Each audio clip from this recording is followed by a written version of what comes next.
कोई भी दो इलेक्ट्रॉन का चारों क्वांटम नंबर सेम नहीं हो सकता। समझ में आ गया? जैसे कि हीलियम, क्या इलेक्ट्रॉनिक कॉन्फ़िगरेशन होगा?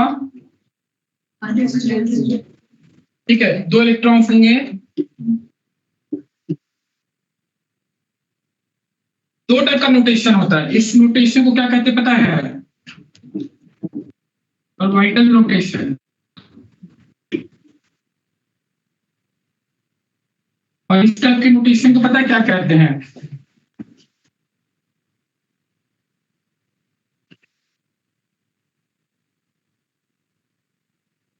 पीडीएफ नोटेशन, और वो है ऑर्बिटल नोटेशन। समझ में आ गया? ये भी करेक्ट है, ये भी करेक्ट है। बताओ, अगर इनका चारों क्वांटम नंबर पूछा जाए दो इलेक्ट्रॉन का, तो देखो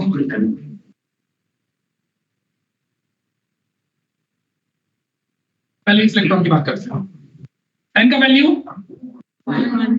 एल का, एम का, स्पिन क्वांटम नंबर,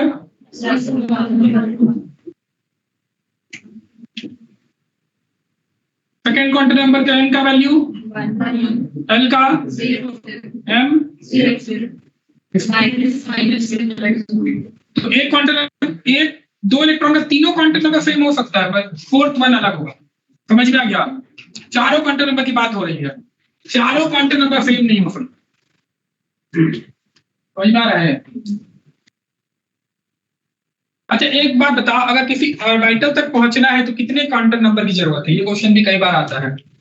एक ऑर्बिटल को अगर तुमको आइडेंटिफाई करना है तो कितने क्वांटम नंबर्स चाहिए? तीन। समझ में आ गया? क्योंकि यहीं तक ऑर्बिटल पता चल रहा है, पता चल रहा है, तो कहीं पर आएगा स्टेटमेंट में, ध्यान रखना, केवल तीन क्वांटम नंबर रिक्वायर्ड है किसी भी ऑर्बिटल तक पहुंचने के लिए। ठीक है, और इलेक्ट्रॉन तक पहुंचने के लिए चार क्वांटम नंबर।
क्रोमियम और कॉपर,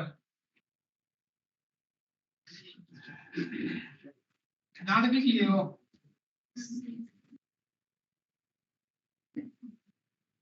क्रोमियम का एटॉमिक नंबर,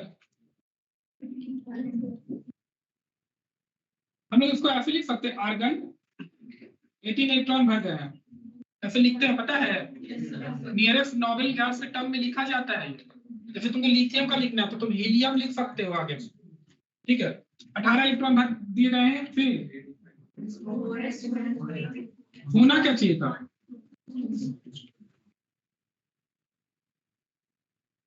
ऐसा हम लोग उम्मीद करते हैं कि ये ऐसा होना चाहिए था, बट एक्चुअल में क्या है? हाँ, ये सबको पता होगा।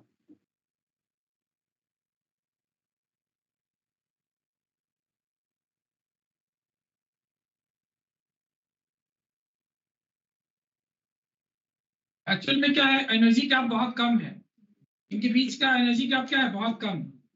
तो एक इलेक्ट्रॉन यहाँ जंप कर जाता है, ऐसा क्यों हो जाता है पता है? हाँ, स्टेबल, हाँ फिर ज्यादा स्टेबल है।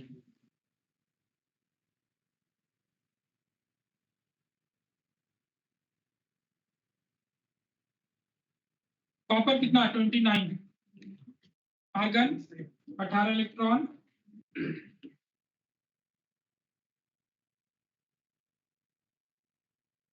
ओके, 29 होना क्या चाहिए था? 4s2 3d9 होना चाहिए था, बट वैसा होता नहीं है। एक्चुअल में ये होगा।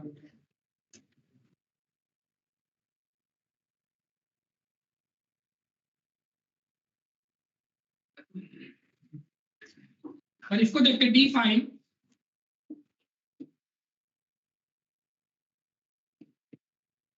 D4 में क्या सिमेट्री है बताओ? सिमेट्री नहीं है। अगर D4 होता तो क्या सिमेट्री होती? नहीं, सिमेट्री नहीं है। क्या आप सिमेट्री है? हाँ बिल्कुल सिमेट्री है, समझ में आ गया। तो जब तुम्हारा हाफ फील्ड होता है या फिर फुल्ली फील्ड होता है, तुम्हारा स्टेबिलिटी इसलिए बढ़ जाती है क्योंकि सिमेट्री हो जाती है, और जितनी ज्यादा सिमेट्री होगी उतनी ज्यादा क्या होगी? स्टेबिलिटी होगी।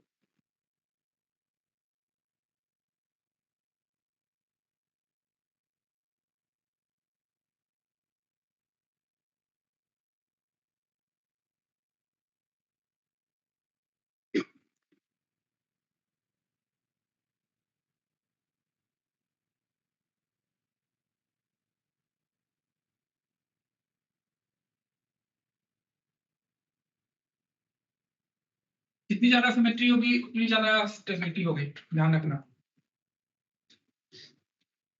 और एक फैक्ट है, क्या बताओ तो? हाँ,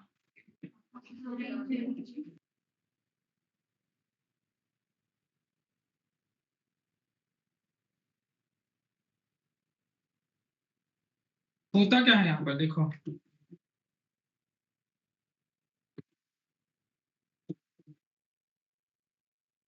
एक बार D4 बनाते हैं, एक बार D5 बनाते हैं।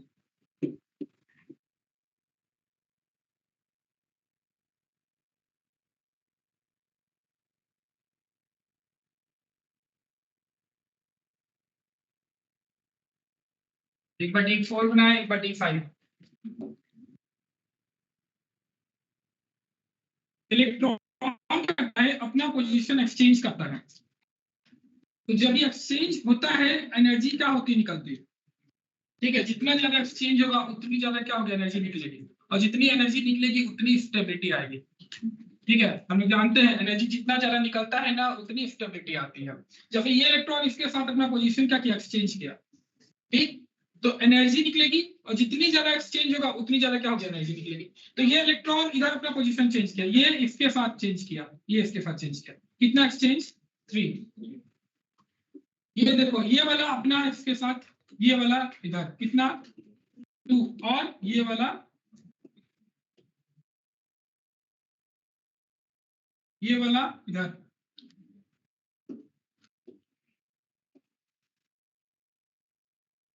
ये वाला इधर कितना? कितना हो गया? इधर देखते हैं, ये वाला इधर, ये वाला इसके साथ, ये वाला इसके साथ, और ये कितना एक्सचेंज?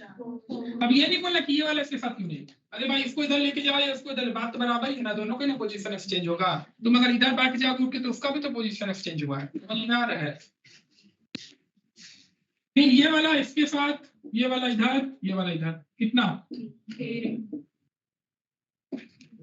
ये वाला,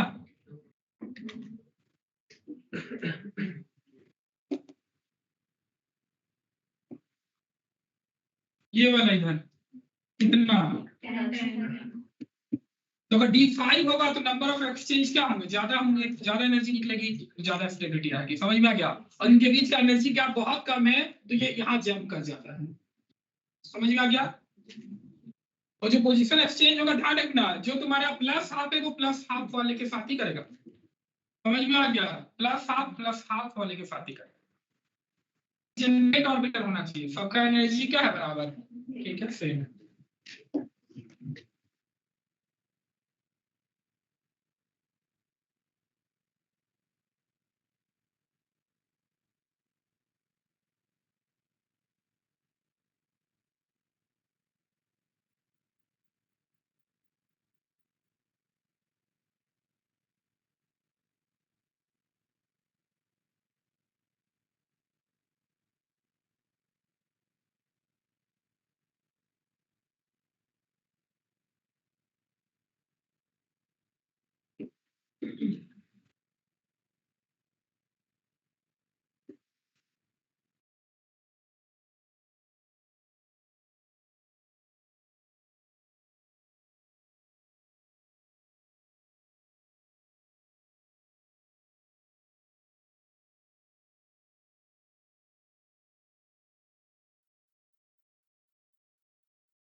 अगर D10 होगा तो 20 एक्सचेंज होगा, ध्यान रखना।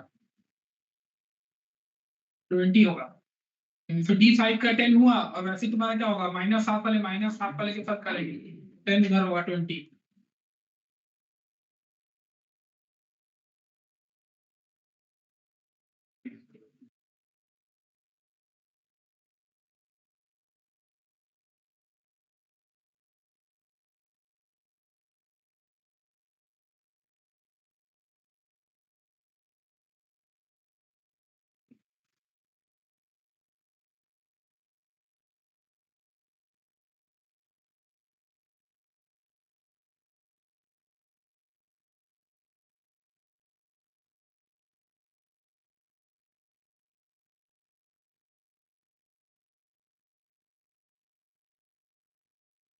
जो तुम्हारा वेव फंक्शन होता है ना, तो दो पार्ट से मिलकर बनता है, एक रेडियल और एक एंगुलर। एंगुलर हम लोग को पढ़ना नहीं है, रेडियल हम लोग को पढ़ना है। ठीक है, तो हम लोग यहाँ पे रेडियल नोड की बात करेंगे, एंगुलर नोड की बात नहीं करेंगे, क्योंकि ये रेडियल ग्राफ है। ठीक है, तीन तरह से प्लॉट होगा, इसलिए वो। Yes sir.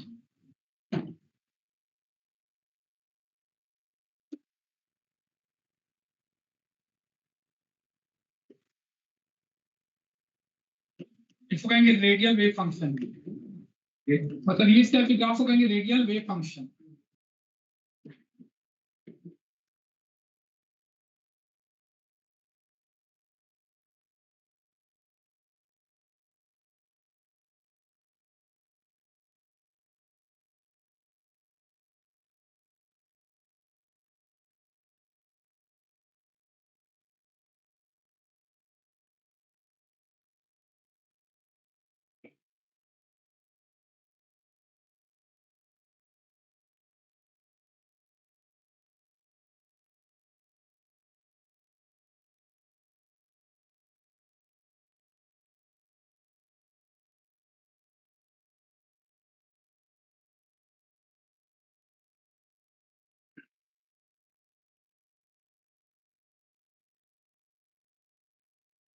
जो साई स्क्वायर और आर का ग्राफ होगा उसको रेडियल प्रोबेबिलिटी डेंसिटी कहेंगे।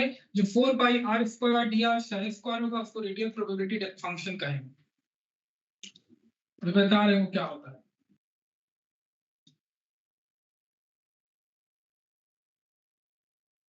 अगर तुम एनसीईआरटी पढ़ोगे तो जो तुम्हारा वेव फंक्शन है साई, उसको पता है क्या लिखते हैं?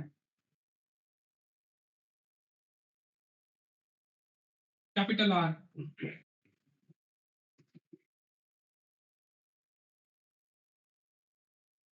कैपिटल आर क्या है? Wave function. ठीक है, कैपिटल आर क्या होगा? वेव फंक्शन है। स्मॉल आर क्या है?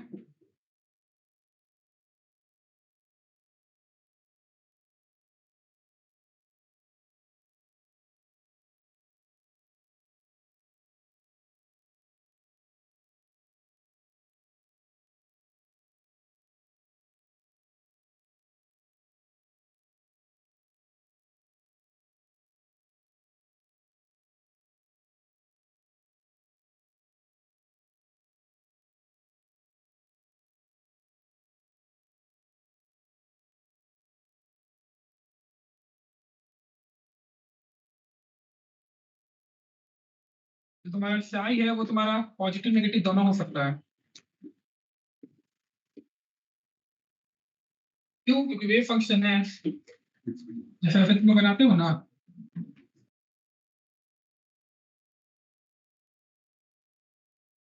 बट जो साई स्क्वायर का ग्राफ बनेगा वो हमेशा क्या बनेगा? तो हम लोग क्या करेंगे कि यहाँ पर जो नेगेटिव वाला पार्ट है उसका मिरर इमेज बना देंगे इस तरीके से। बोलो।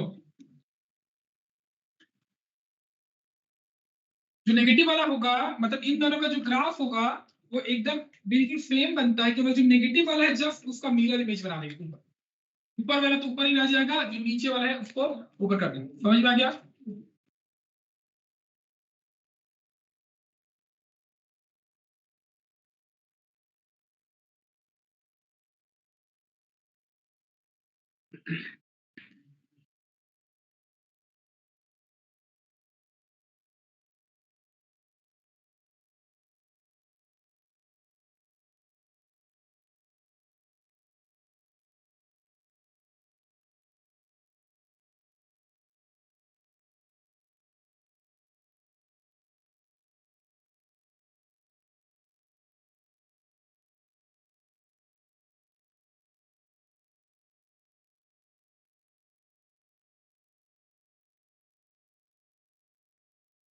ग्राफ हमेशा मैक्सिमम टू मिनिमम जाएगा।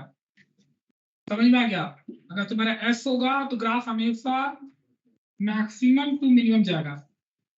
बाकी इसको छोड़कर और कोई भी सबसे होगा, पी डी कुछ भी हो जाए, ग्राफ हमेशा मिनिमम टू मैक्सिमम जाता है।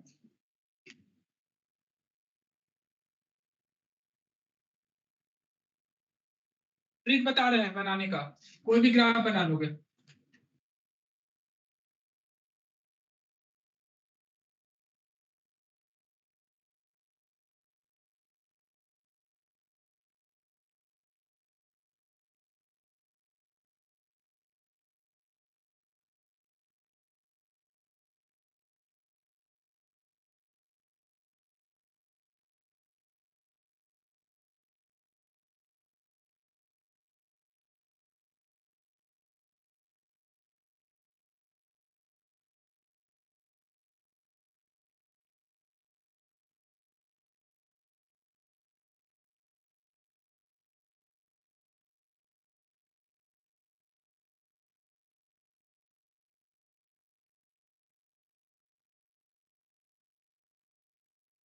हमेशा ओरिजिन से जाएगा ग्राफ।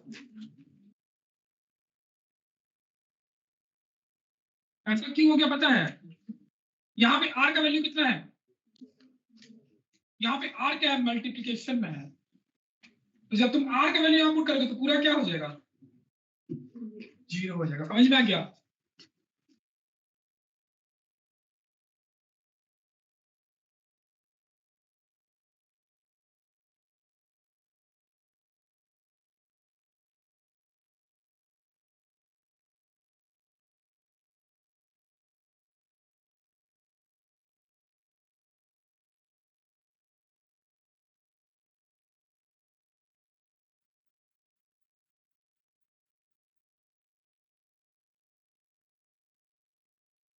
जब इसको लोग पीक बनाएंगे जब हम लोग इसमें पीक बनाते हैं तो जो पीक होगा ना, वो पीक का हाइट क्या होगा, बढ़ते चला जाएगा। क्यों? क्योंकि आर मल्टीप्लीकेशन में इधर जब जाएंगे आर का वैल्यू बढ़ेगा, जब आर को यहाँ मल्टीप्लाई करोगे तो क्या होगा, वैल्यू बढ़ता चला जाएगा। समझ में आ गया?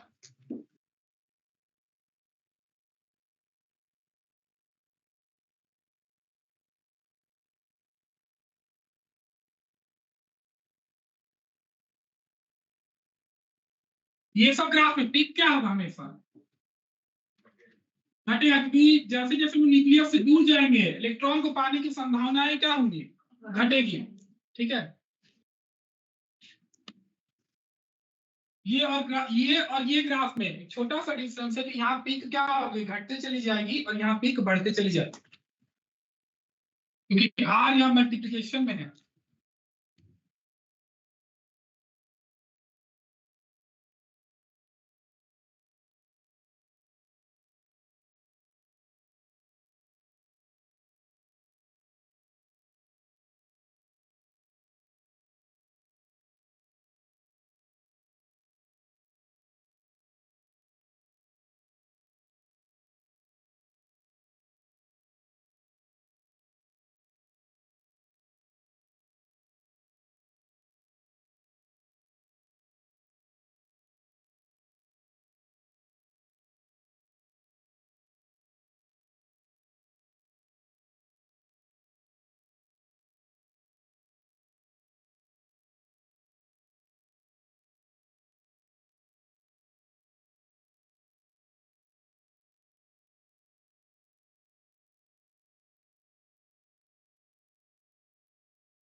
हो गया।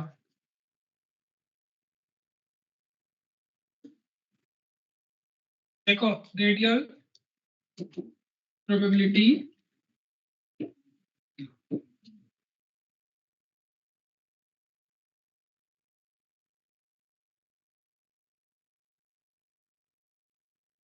रेडियल प्रोबेबिलिटी फंक्शन क्या होता है,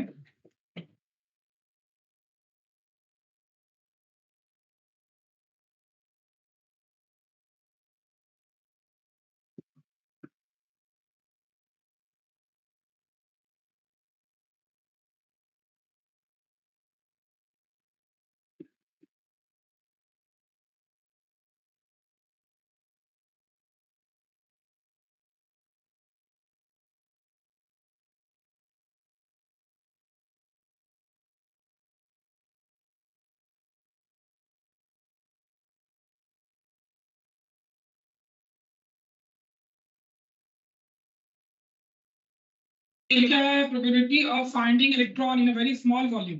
मतलब न्यूक्लियस के पास एक छोटा सा स्मॉल वॉल्यूम होगा, वहां पर क्या प्रोबेबिलिटी इलेक्ट्रॉन को फाइंड करने की, वो उसका ग्राफ बन जाता है। जो शाई स्क्वायर है वो तुम्हारा कहीं का भी बताएगा, छोटे वॉल्यूम में नहीं बताएगा, ये छोटे से वॉल्यूम में बताता है। जैसे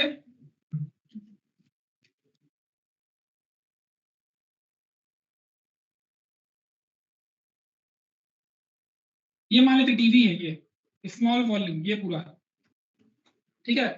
तो यहां से लेके यहां तक मान लेते आर, इसको मान लेते डी आर। बताओ डीवी कैसे निकालोगे, डीवी कैसे निकालेंगे? बड़े वाले स्पेयर से छोटे वाले को माइनस कर देंगे, बड़े वाले स्पेयर से छोटे वाले को माइनस कर देंगे। स्पेयर का क्या वॉल्यूम होता है, क्या आप लेता हूं यहाँ पर, इधर छोटे वाले स्पेयर का जब इसको सॉल्व किया गया ना तो आया 4 पाई r² dr।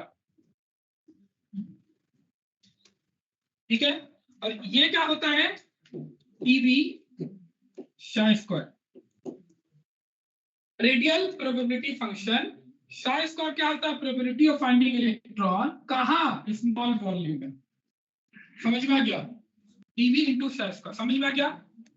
इसको छुपा, ये क्या है, इलेक्ट्रॉन को पाए जाने की संभावनाएं कहां पर, इन स्मॉल वॉल्यूम। और डीवी का वैल्यू कितना है हमें, तुम क्या लिख दोगे, 4 पाई r² dr। इधर में क्या है,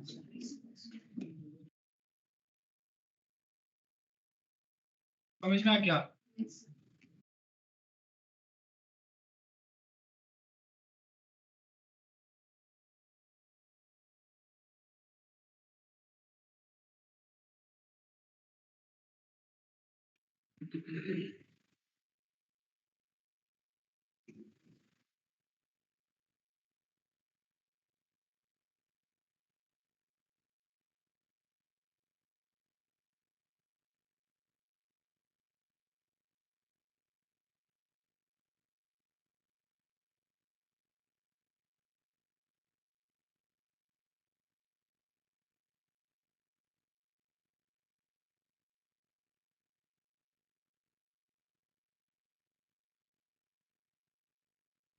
आजकल लीड में ग्राफ नहीं आ रहा है, इतना इंपॉर्टेंट नहीं है। अगर एनसीईआरटी में दिया हुआ है तो बता दें।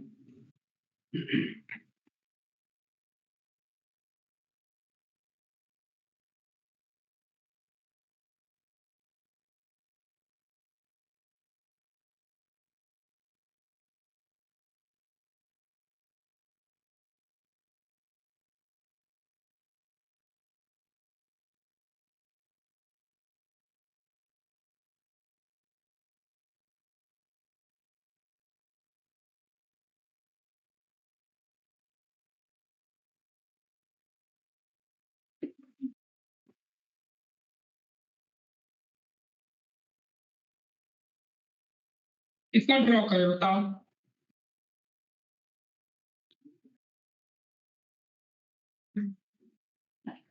कौन सा P? 3P 2P?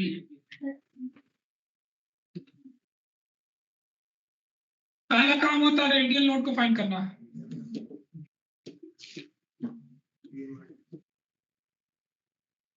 N L का वैल्यू कितना? रेडियल लोड का जितना रेडियल लोड आता है ग्राफ उतनी जगह कट करता है। यहाँ तक क्लियर हो? Yes sir.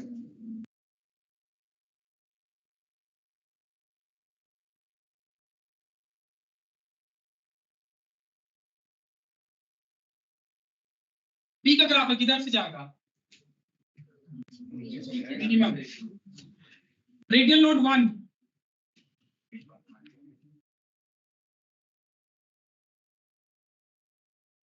ये रेडियल लोड है।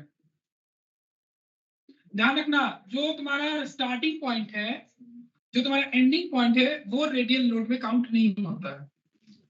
समझ में आ गया? जो तुम्हारा, और इसको एकदम यहाँ पे टच नहीं कराना है, जो तुम्हारा स्टार्टिंग पॉइंट है और जो तुम्हारा एंडिंग है वो रेडियल लोड नहीं होता है। समझ में आ गया? क्योंकि रेडियल लोड तुम्हारा सर्कुलर रिंग था जो कि न्यूक्लियस में नहीं हो सकता है। एंगुलर लोड की बात नहीं हो रही। समझ में आ रहा क्या बोल रहे हैं? तो बीचों बीच क्या होगा? रेडियल लोड होगा। कितना था? 1। तो एक जगह ग्राफ को क्या करा देना? कट करा देना। समझ में आ गया? थोड़ा सा अच्छे से ड्रॉ कर लेते हैं।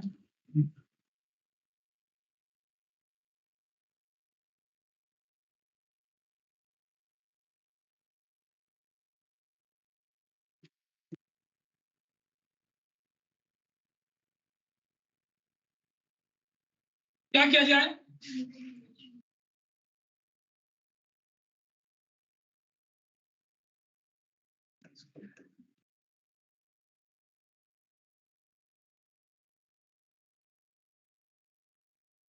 जैसे जैसे हम न्यूक्लियस से दूर जा रहे हैं, इलेक्ट्रॉन को पाए जाने की संभावना क्या हो रही है? घटती चली। ठीक।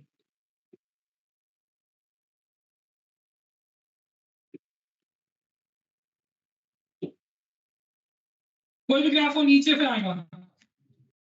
रेडियल लोड कितना? 1।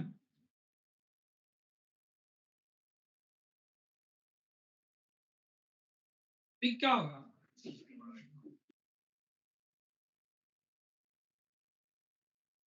कर लोगे? कोई का ग्राफ भी हो, टी का, डी का, सब इसी तरीके से बनेगा।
समरफील्ड ने कहा था कि तुम्हारा सर्कुलर ऑर्बिट की जगह पर, मतलब वो तो होगी सर्कुलर ऑर्बिट तो होगी नो डाउट, एलिप्टिकल ऑर्बिट्स भी होंगे, इनका ये कहना था।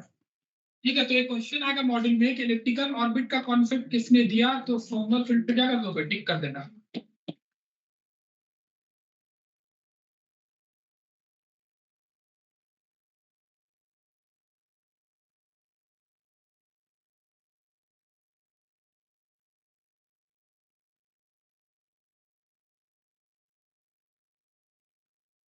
कितना इलेक्ट्रिकल होगा,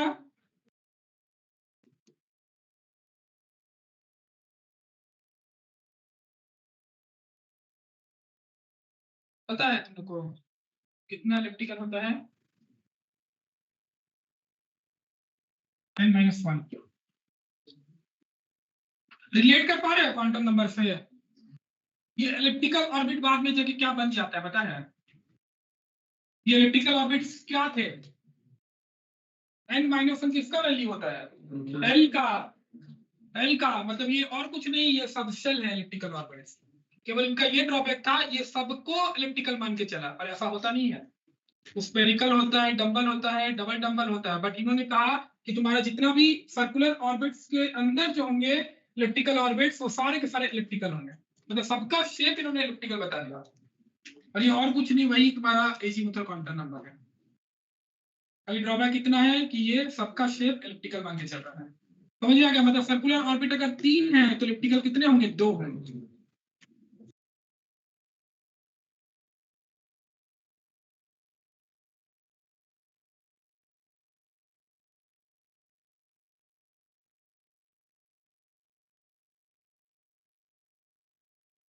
मैग्नेटिक मोमेंट कोऑर्डिनेशन केमिस्ट्री में पढ़े होंगे, पर पढ़ाया नहीं जाता है। क्या फॉर्मूला है? बोर मैग्नेटॉन यूनिट है तुम्हारा मैग्नेटिक मोमेंट का। मैग्नेटिक मोमेंट क्या है? जैसे तुम्हारा इलेक्ट्रॉन एक टाइनी मैग्नेट की तरह काम करता है, कल भी बताए थे। तो इलेक्ट्रॉन क्या जनरेट करता है, मैग्नेटिक फील्ड जनरेट करता है। तो मैग्नेटिक फील्ड को हम लोग क्या करते हैं, मेजर करते हैं विद द हेल्प ऑफ क्या, मैग्नेटिक मोमेंट। एन क्या है? यहाँ रखना है, यहाँ से ज्यादा जरूरत पड़ेगा कहाँ, कोऑर्डिनेशन केमिस्ट्री में। इसी के साथ तुम्हारा चैप्टर कंप्लीट होता है, और तुम लोग को जो डाउट पूछना है पूछ लो। आज नया नहीं करेंगे।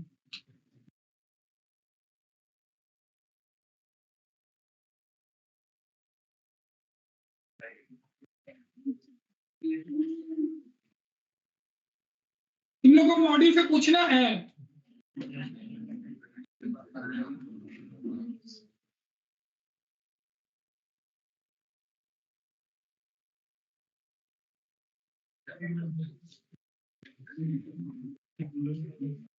खत्म हो जल्दी जाओ, नहीं क्या कर तुम लोग?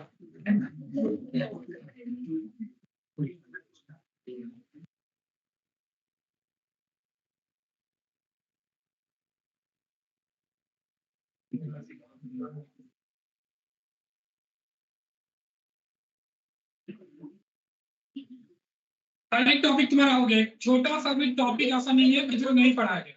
ये देखो बाहर निकाल दिए जाओगे, बोल दिया है। एक छोटा सा भी टॉपिक नहीं है जो तुम लोग को नहीं पढ़ाया गया, समझ में आ रहा है बात? तो हर एक चीज तुम लोग को बता दिया गया।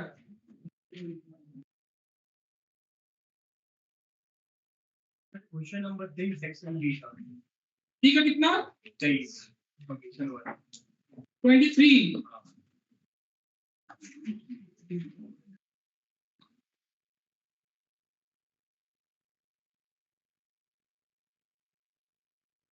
दिखा नहीं, पुराना मॉड्यूल दिखा।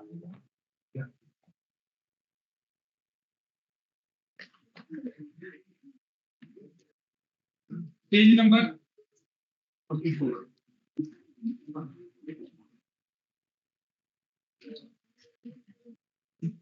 23।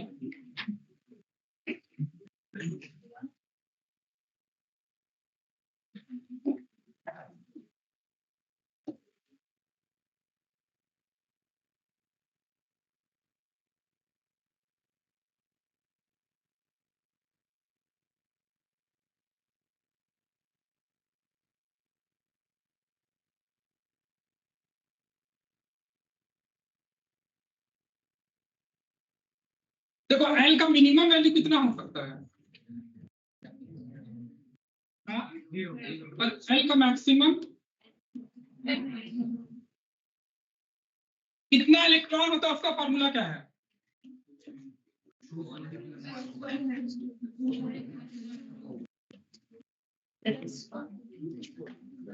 अच्छा, इसको इसी फॉर्मेट में लिख देते हैं।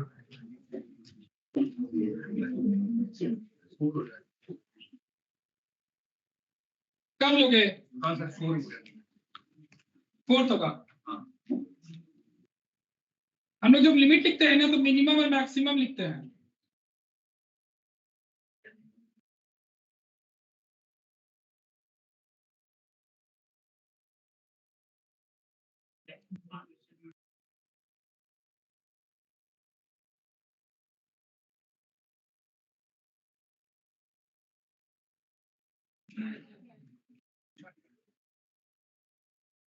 पीवाईक्यू है।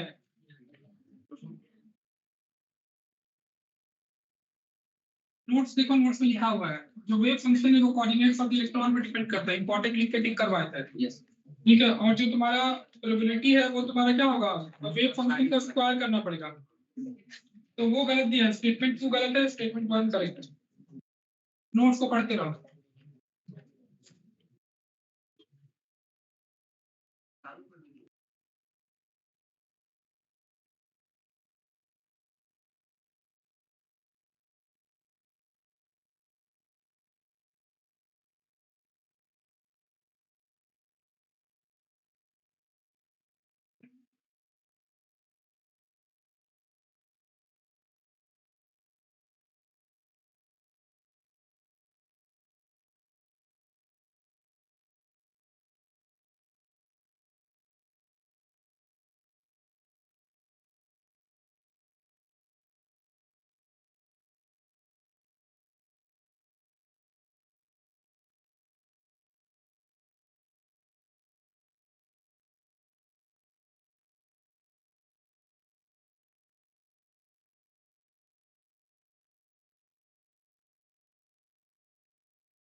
आयोनाइजेशन एनर्जी तुम लोग पढ़े होंगे, वो चैप्टर 3 का कॉन्सेप्ट है।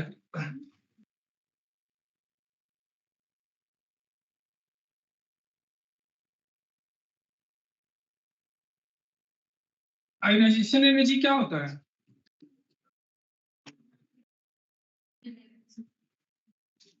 इलेक्ट्रॉन को निकालने में जितना एनर्जी तुमको देना पड़े वो तुम्हारा क्या होगा, आयोनाइजेशन एनर्जी होगा, है ना?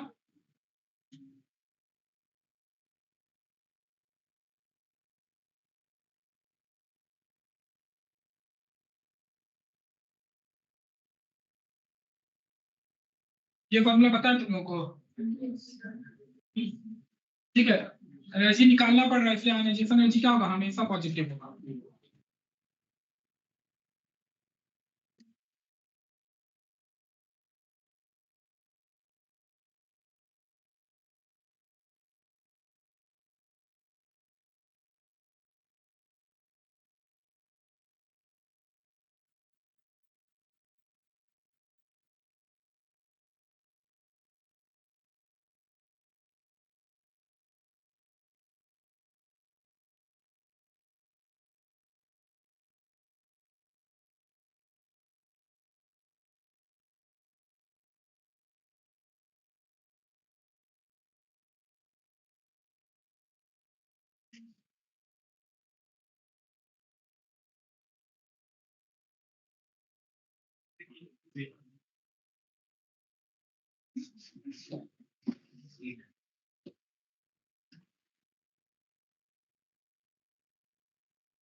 काम कर सकते हैं। देखो जेड तो 1 होगा तीनों के लिए।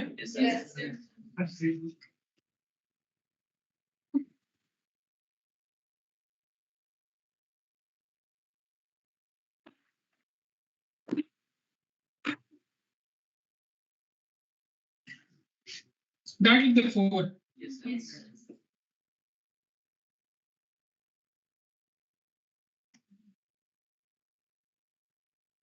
ये तो कट जाएगा, ठीक है। तो रेशियो क्या आ जाएगा,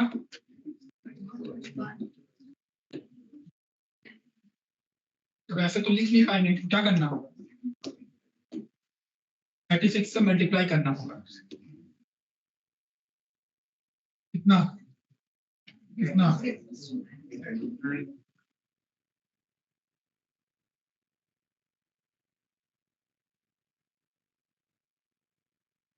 ठीक है। ऐसा कोई नंबर लेंगे जो कि तुम्हारा 4 और 9 दोनों के मल्टीप्लिकेशन में आता हो, कटे जाए।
कैल्शियम का जो आउटर मोस्ट इलेक्ट्रॉन होगा उसके लिए वो चारों क्वांटम नंबर बताना है।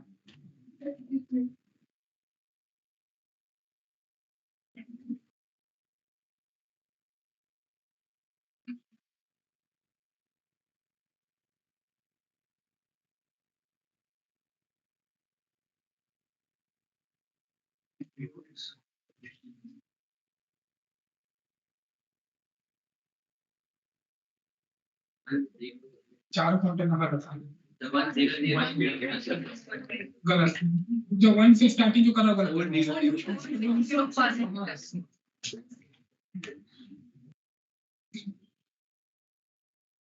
इसी बताओ तो, पोटेशियम का इलेक्ट्रॉनिक कॉन्फ़िगरेशन लिखो आप, आर्गन 18 इलेक्ट्रॉन भर दिए, फिर क्या भराएगा, तुमको पूछ रहा है कि इसका चारों क्वांटम नंबर बताइए, ठीक है। तो इधर देखो, एन का वैल्यू, एल का वैल्यू, एम,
नहीं पूछना तुम लोग को?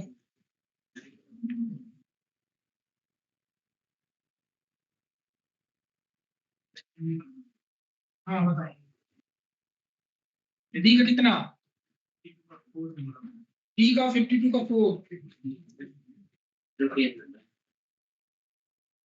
काइनेटिक एनर्जी वाला।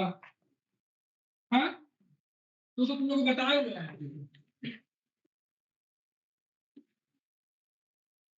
एक बार पेज बोल देना बाकी के लिए। पेज नंबर 54 का क्वेश्चन नंबर 52 का ऑप्शन नंबर 4। एक फॉर्मूला बताए थे।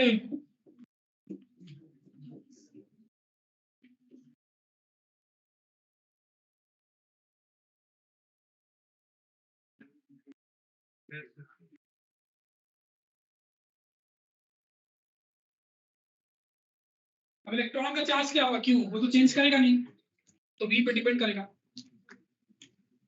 तुम अपने नोट्स को पढ़ते रहो, तुम्हारे मॉडल में एक ऐसा क्वेश्चन भी नहीं होगा या टेस्ट में एक ऐसा क्वेश्चन भी नहीं आएगा जो नोट्स में तुमको ना मिले। ठीक है, तो तुमको नोट्स को पूरा मगअप कर लेना है, ध्यान रखना। और पूछो।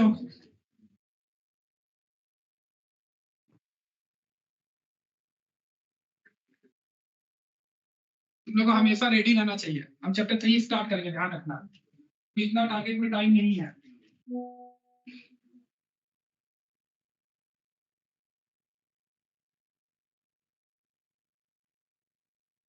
पूछो, तुम लोग को रेडी होना चाहिए हमेशा। बन गया है, सब बन गया है। पेज नंबर 49 का, पेज नंबर 49 का 42, पेज नंबर 49 का क्वेश्चन नंबर 42।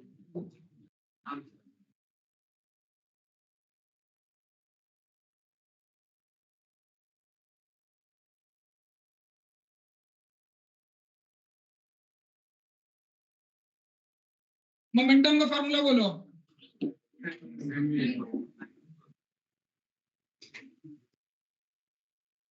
डेल्टा पी दिया हुआ है, देखो तो अनसर्टेनिटी मोमेंटम दिया हुआ है। मास ऑफ द इलेक्ट्रॉन तुमको पता है, तुमको डेल्टा वी निकालना है, क्या दिक्कत है?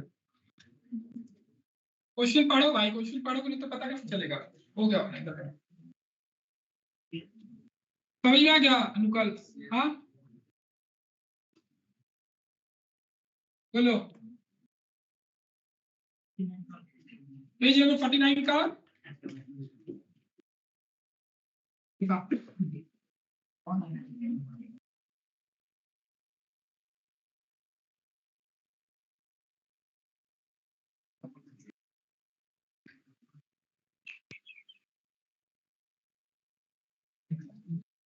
देखो इधर,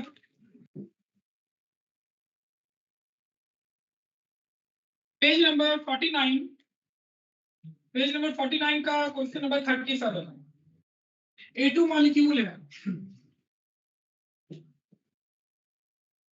ठीक है, निकाल लियो सब कोई। पेज नंबर 49 का क्वेश्चन नंबर 37। A2 मॉलिक्यूल है, A2 को तोड़ना है, तो तोड़ने के लिए एनर्जी तुमको देना होगा कि नहीं, बोलो। हाँ, मान लेते हैं इसको तोड़ने के लिए 5 जूल एनर्जी लग रहा है और तुम दे दिए 10, तो 5 तो खर्चा हो गया तोड़ने में, और 5 क्या होगा, काइनेटिक एनर्जी को। तो अब देखो कितना इसको दे रहे हैं तोड़ने के लिए, काइनेटिक एनर्जी क्या होगा, कितना दे रहे हैं?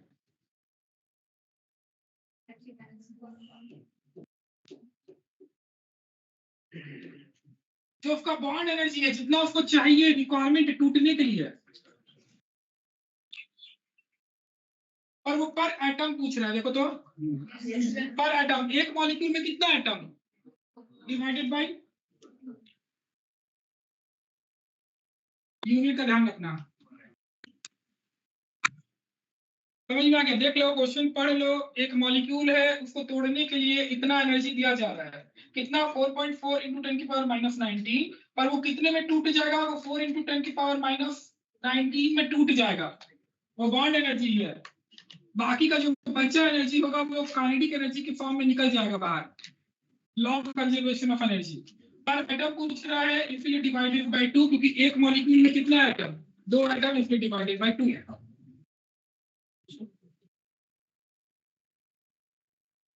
नोट्स करवा दिए हैं, उतना ही होगा। डेल्टा पी सेम में डेल्टा एक्स हमारा क्या होगा, डेल्टा एक्स सेम में डेल्टा पी भी सेम होगा। इन नोट्स में हम ऑनलाइन में करवाते हैं। ध्यान रखो नोट्स का क्वेश्चन नहीं पूछो, इसका ये मतलब है कि तुम नोट्स जाकर घर पर बिल्कुल भी नहीं पढ़ रहे, तो तुमको इतना भी आइडिया नहीं है कि ये क्वेश्चन हम लोग करवा चुके हैं, इसका मतलब तुम बिल्कुल नहीं। हम भी तो इतना बैच पढ़ाते हैं, हमको सब याद है 30 दिन हम कौन सा करवाएंगे। कम बैच हम लोग बहुत है, टारगेट है, कैरी फॉरवर्ड है, टीवाई है, सब में अलग अलग चैप्टर्स चल रहे हैं। अगर हमको याद है कि हम करवा दिए हैं तो तुम लोग को भी याद होना चाहिए कि हम लोग कर चुके हैं।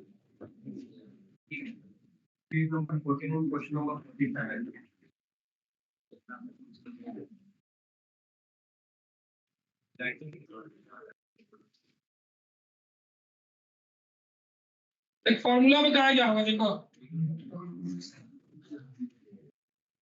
पहले डेल्टा वी निकालो। डेल्टा वी का तुमने फॉर्मूला बताओगे, वेलोसिटी कितना दिया हुआ 3 × 10⁴ into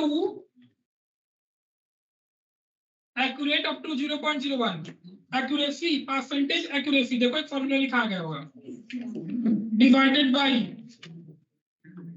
तुम डेल्टा वी निकाल लोगे यहाँ से। हाँ तुम डेल्टा वी निकाल लोगे, और क्या पूछ रहा है, डेल्टा एक्स तुमको निकालना है, बाकी तुमको जो फॉर्मूला बताया गया उससे तुम नहीं निकाल लोगे।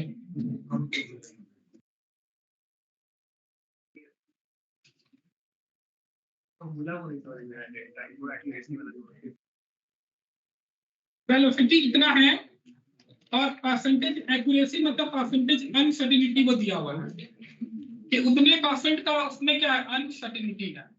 तो डेल्टा भी कितना होगा, इसका इतना परसेंट, तो परसेंट निकाल लेंगे, डायरेक्ट परसेंट वाला फॉर्मूला है, जैसे 2% ऑफ 10 वही चीज है।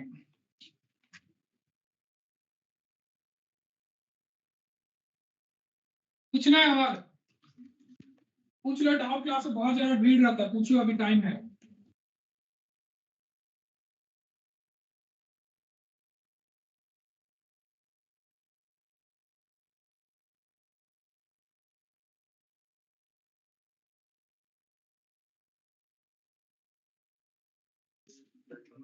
मंडे को आओगे ना, तो मंडे को 10-15 मिनट जितना डाउट होगा तुम लोग को बता देंगे, फिर चैप्टर 3 स्टार्ट करेंगे ना।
चलो भाई